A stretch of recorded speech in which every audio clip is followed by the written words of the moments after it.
PowerPlayChess, brought to you in association with Kagi.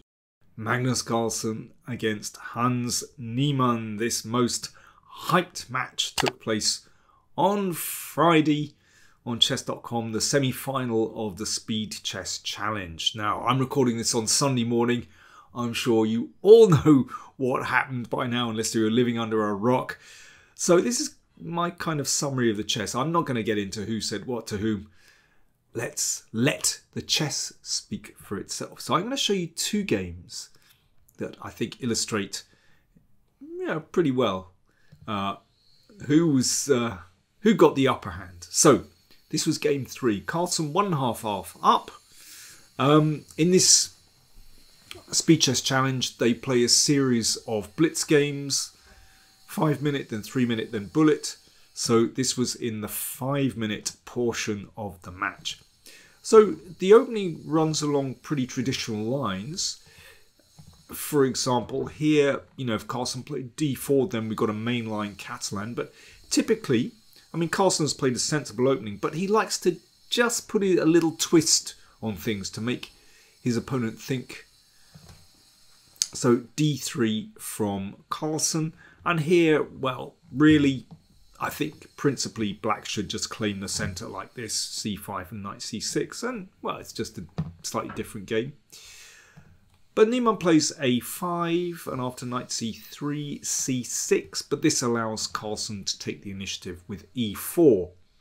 This is a kind of King's Indian attack, where instead of the pawn on c2, it's on c4. But black has played kind of quite modestly with this move c6. And I think already this is a very pleasant kind of position for white. h4, you can get on with all the typical King's Indian attack moves. Creating space on the king side, of course, once the pawn comes to e5, driving the knight away, then it's going to be easier to attack the king. And it doesn't matter that this pawn is on c4 rather than c2. Not so easy for black to create play on the queen side. Rook e1, all very sensible, protecting this pawn. Bishop b7. And Carlsen now makes, I think, a very sensible decision to exchange on d5. And now we've just got a French structure. So it means that this pawn on e5 is solidly protected. You can see the French structure here. But this is a really favourable version of the French for white, because there is no pressure on d4. There's no pressure on e5. This bishop is well and truly locked in. And white has a free hand to attack on the king side. And Carlsen gets on with that very nicely with knight g5. So he's ready to bring the queen to h5. And if that knight is pushed away, then it can just recycle via h3 to h5. So b5. So Niemann trying to create play on the queen side, but queen h5. This is already very unpleasant for black. This is just a kind of free roll for Carlsen on the king side. So mate threatened, and yeah, if h6, the knight is going to drop back, and already there's potential to sacrifice here. So bishop takes knight, but once that dark square bishop is gone, then positionally black is just in a terrible place here. Queen e8. He wants to play f5 to exchange queens, but queen g4, threatening bishop h6. The king goes in the corner, rook c1. This highlights that Niemann is bust position here, because actually, the squares on the c file are weak. Knight e2, opening the c file, but also just swinging the knight round to h5. It's all pretty simple.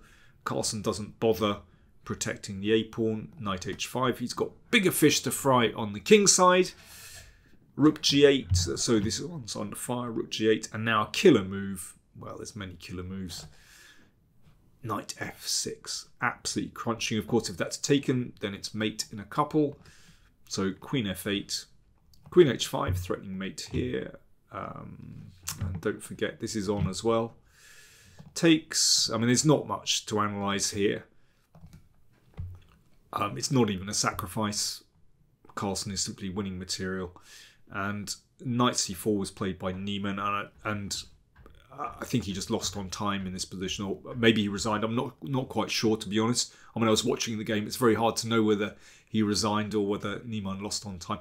I mean, that was a feature of the match, actually, that Niemann was often way behind on time in a lot of these games, actually. You know, Carlsen was just playing very fluently, and pretty quickly in this first 5-minute portion of the match, Carlsen built up a significant lead. I want to take you to game 13. Let me find it. Here we go. It should be the right game. We're now in the 3-minute portion of the match. And I think this game is certainly not as convincing as the first one I showed you there. But I think it illustrates how resourceful Carlsen is in these blitz games. So once again, he has white. Pretty standard opening. Carlsen, you know, not trying to blow Niemann off the board. He's playing quite positionally, so advancing this pawn all the way to a6. So he's looking to create a bit of space and a weakness on the queen side. And he's done that. So if white manages to get in moves like d3, bishop d2, and then, let's say, transfer the queen or even and the next rook to the a file to press on this a7 pawn, then white has a very nice positional advantage playing on that weak pawn, or potentially weak pawn. But Niemann counters with c4, very good move. This bishop needs to come out, so d4, an exchange on d3.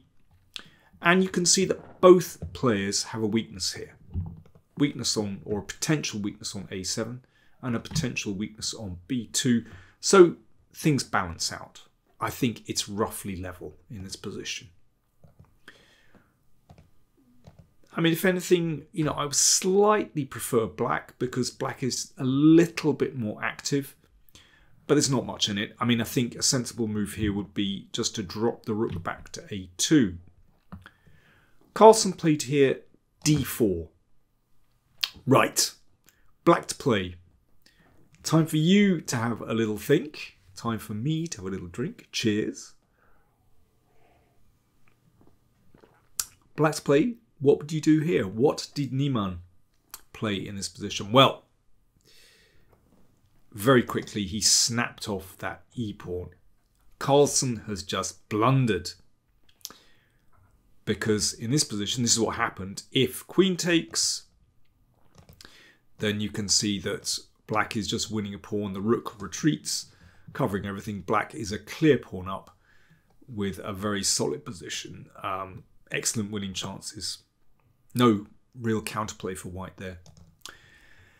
And the reason I'm showing you this game is that I think it's a really good illustration of how Carlsen somehow manages to create practical chances for himself.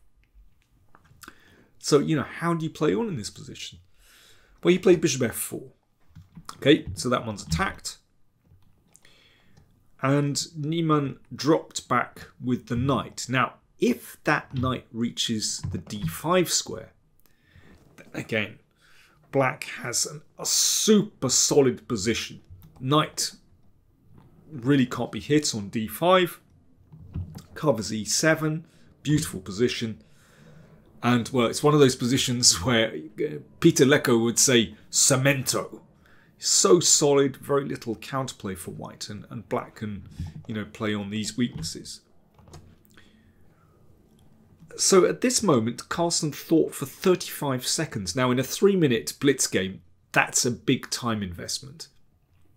He had to think through, what's my best practical chance? He took on e7, which allows knight d5, a simple fork. Of course, if the rook comes back, then that can be dislodged with f5.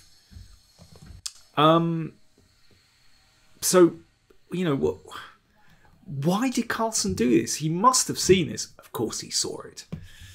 He thought this is his best practical chance. Very quickly he took on d6. So he's sacked the exchange.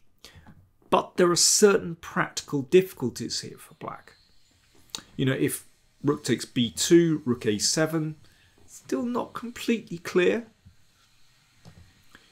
I think at this moment, Niemann played a strong practical move. He played bishop f8, forcing the exchange of this bishop. I mean, he certainly doesn't allow that pawn to come down here, supporting the bishop. Because of the rook on a3, then you've got to exchange.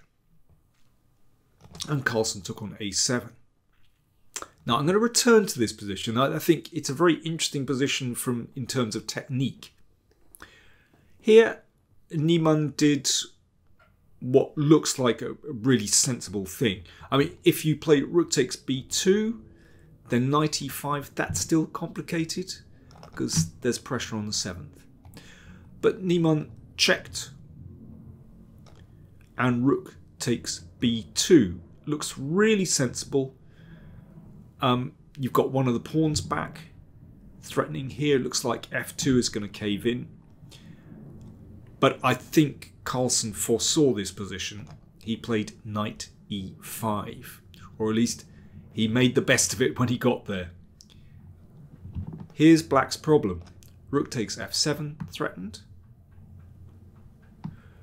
And if rook takes f2, guarding, then knight d3. Those knights are so tricky. So Niemann had to play rook c2, and Carlsen took here, and already with knight and 2 against a rook, then white should survive this one. King came back, rook d2, looking to take here, but rook f4. And Carlsen has managed to keep a solid position. He's managed to keep everything together. Now Niemann is trying to disrupt white's formation, but still knight and 2 against a rook. This should be a draw. Niemann played king e8. Frankly, I was a little bit surprised about that. I mean, I would have thought that king g7, keeping next to this pawn, would be the safest. Knight g4. It's starting to get tricky. You know, Carlsen is so compact here. He can't lose this. Well, you can if you expand too quickly, say. But, you know, there are certain practical chances for white. Now, if this rook comes back to protect the pawn, I think everything is okay. Niemann played rook d6. There was a check. And knight e4. And that was that.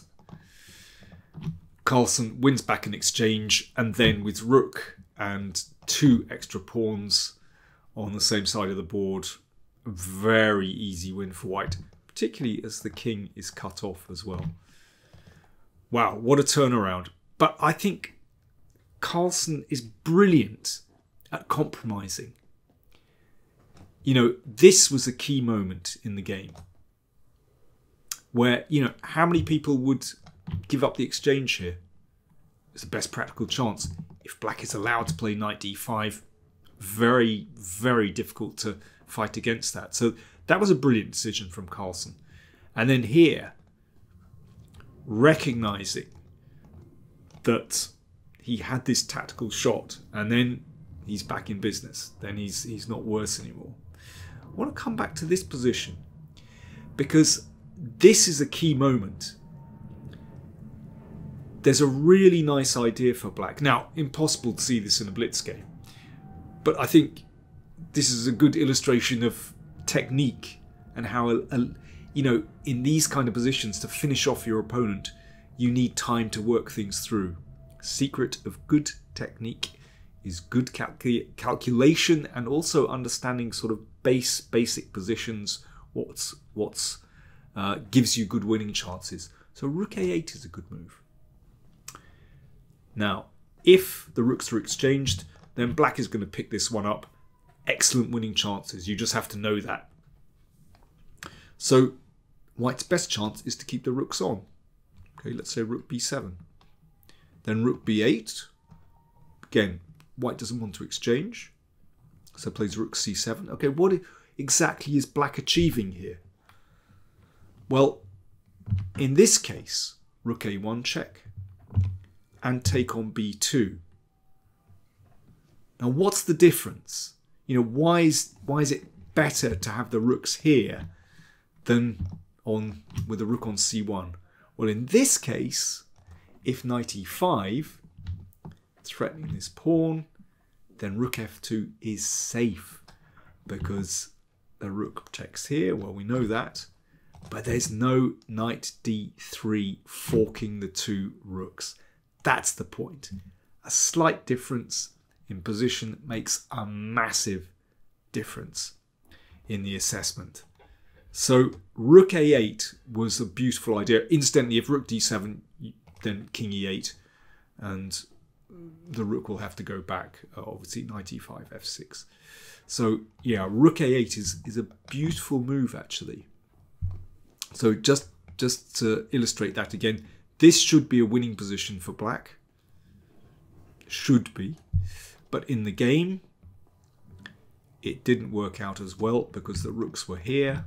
And after this, there are two threats. Knight d3 and rook f7. Yeah, Carlsen is brilliant at compromising. He's brilliant at recognizing which positions are still going to present practical difficulties for his opponent. And then spotting the kind of tactical opportunities that arise as well. Carlsen won this match convincingly with a 5-point cushion at the end. I mean, actually going into the bullet phase, he actually had at some point he had a 10-point cushion, and then by the end, well, Carlsen actually lost 5 in a row. He said afterwards he was tired and basically he just had enough of this match. I mean, he said afterwards it was quite clear he just didn't enjoy playing against Niemann. And Niemann was outclassed, and that he was also outclassed in the third place playoff match, as they call it on chess.com, the consolation match. Nakamura convincingly defeated Niemann as well, who obviously still has a long way to go. He's not calm enough, basically. He gets too riled. And Carlsen was very cool, I have to say. Even when sort of protests were going on, when Niemann was sort of lashing out, saying, in the middle of the match, saying there's something wrong technically, Carlsen remained very calm. So I'm really looking forward to the final, which will be tonight, Sunday evening. Magnus Carlsen against Alireza Firouzja. Should be fascinating. Firouzja on fantastic form, and Carlsen has already said he needs to be on top form if he's going to win that match. So really looking forward to it. I'll report back. Thanks for watching.